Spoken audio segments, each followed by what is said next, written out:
Yes. What are your thoughts on fighting heroin? Yes, I do.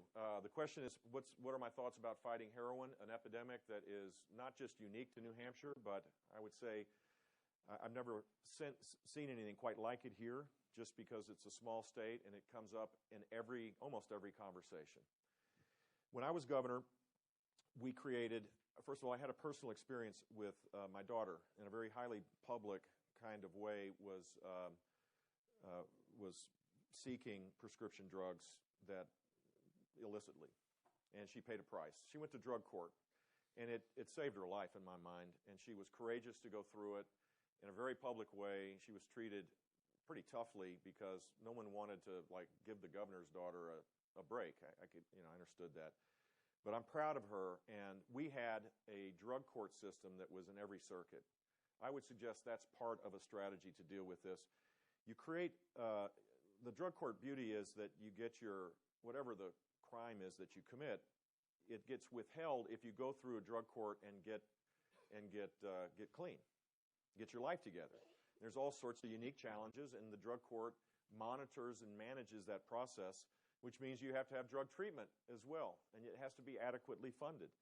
There should be greater awareness of the depth of despair that comes to families because of heroin, and that means you need to have prevention coalitions.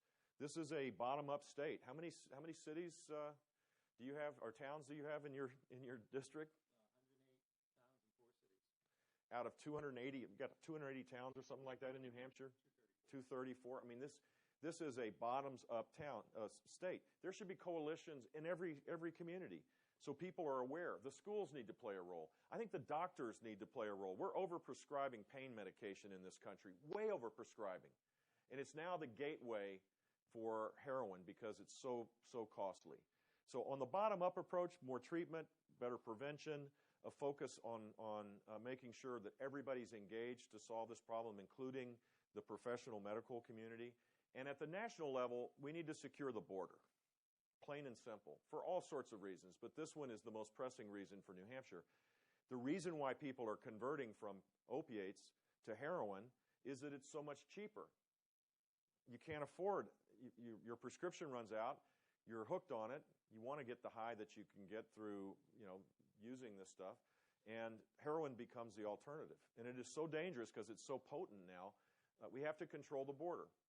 When I was governor, we worked with federal authorities to create sting operations to be able to, heroin wasn't our problem was cocaine from Colombia and the problem of synthetic drugs, a thing called rave club drugs. Florida was the capital of the rave club world. We shut down every rave club on a weekend. It was called Operation Heat Rave. And we literally shut them down. We arrested these people. These were illicit places. Why are you guys nodding your head? That's you. I mean, it was outrageous. And this stuff had huge neurological damage in kids. No one told anybody about it, so kids were using it. It was extraordinarily dangerous. We took it out, at least in the organized way that it exists. You have to be all in. There has to be state, federal, law enforcement capabilities, not just to control the border, but to have sting operations to deal with these criminals that are poisoning people that are all around us. I mean, am I missing something? I think that's the best strategy. It's what we did in Florida, and we did something else. We measured. We actually benchmarked all this. And that sounds kind of nerdy, but politicians love to not have accountability. But if you measure, it shows you care. You measure, you can create a goal. If you don't achieve the goal, you got to adjust your strategy to make the strategy successful. You can't just blah, blah, blah it. You got to be all in on this stuff. That's how you solve problems, and that's what I did when I was governor.